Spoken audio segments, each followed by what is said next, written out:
In the last 24 hours, you may have seen reports in the likes of the Sowetan newspaper that Lesotho's Prime Minister has apologized for the involvement of Basotho allegedly in crimes committed in the West Rand. Police Minister Bekicele has so far confirmed that Basotho, some of whom are believed to be in the country illegally, are among the more than 100 people arrested in various blitz operations since news of the gang rape of 8 women broke this time last week. Let's talk about this then with Africa analyst Sipho Mantula. Advocate Mantula, a very good afternoon to you and welcome to Daytime Update. So an apology from Lesotho's Prime Minister for the involvement of Basotho in crimes committed in South Africa. Do we need more of that form of accountability? Tembekile, good afternoon and Jumbo Africa quarter to your viewers.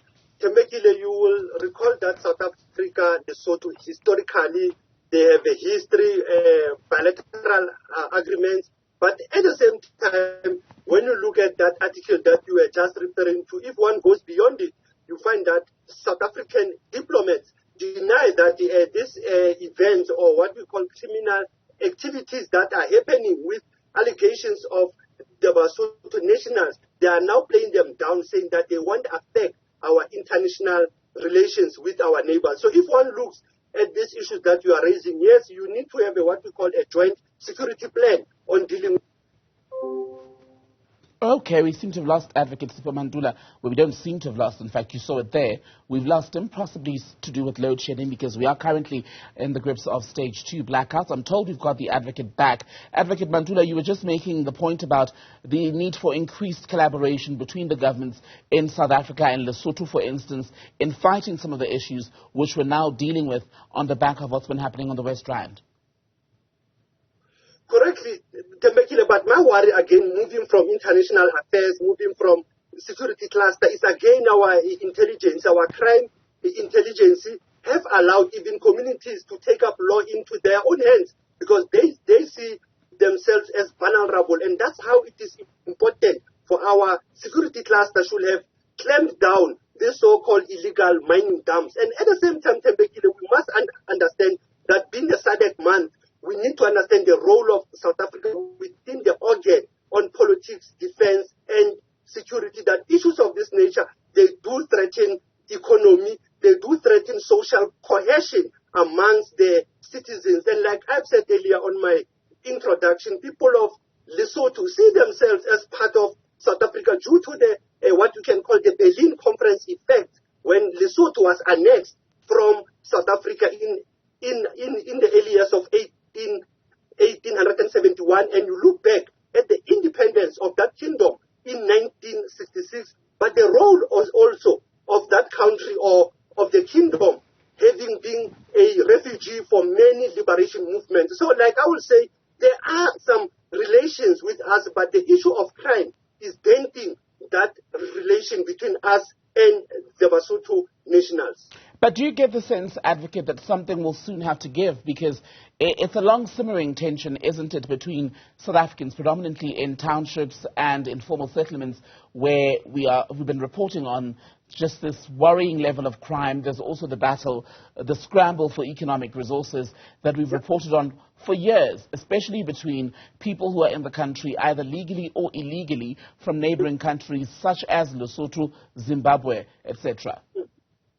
Tembekile, a very good point that you are raising, and I think that's a problem of what they will call the people-to-people integration, and those pockets of criminal culprits who are causing this relationship to be souring now. But like you are saying, the ordinary people, they don't understand those challenges because of the pressures, your domestic corruption that has been going on, your level of lack of police having cars, having the resources to can clamp down on crime. But again, Tembekile, we must move away from trying to put the face of crime to only African nationals, because crime doesn't have boundary, Tembekile. Even Europeans who are in this African continent, they are still committing crimes, whether it is a white-collar crime, it is a blue-collar crime. But what we see with the so-called alleged Zamazamas, it is their role that they have been terrorizing many African communities, and that shows the lack as well of community policing forums. It also shows the lack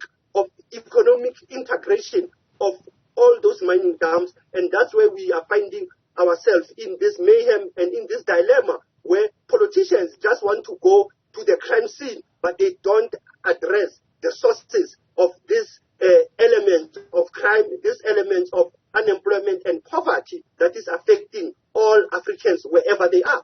But until policing is jacked up and immigration control is brought up to standard, this is going to be a recurring issue, is it not?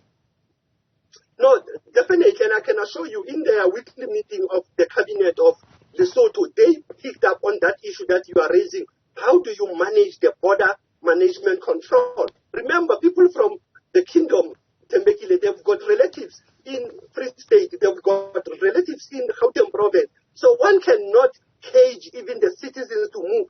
But what is said, it is our Minister of Home Affairs that we think, looking at the ANC policy now, how are they going to handle the issue of border management and the issue that we've been spending money in dealing with the border crimes. We've been dealing with the issues of so-called illegal immigrants, Tembekile, and I think it is never too late for the both countries to engage on how to even work with communities who are affected by this crime. Because, yes, we can have high-level meetings, but it is important to always bring communities who are affected by these crimes when we are doing the joint planning. Let me get your take then on the suggestion from Maseru's side that we could even see, possibly, they're proposing, Lesotho paying for the prosecution of Basotho who are alleged to have committed these crimes.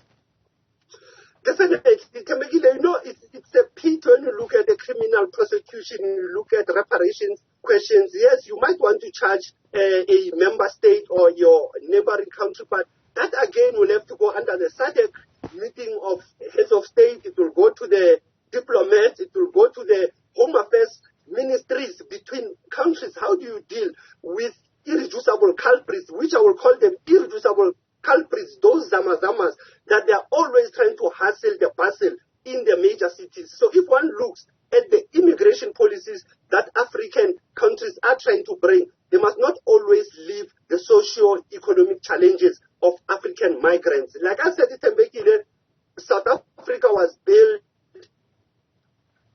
on the back of African nationals in the neighboring countries, from Eswatini, from Soto, from Malawi. So if you look at how apartheid system was built, it was built on the same soil of those African nationals. But the only problem we are facing is this elephant in the room, which is the crime, the rampant and the violent crime that we see in the taverns, the rampant crime that we see in the mining areas of raping and killing. And that's how we should arrest that situation, by having our community activism, having the role of our police always be on standby, not to react.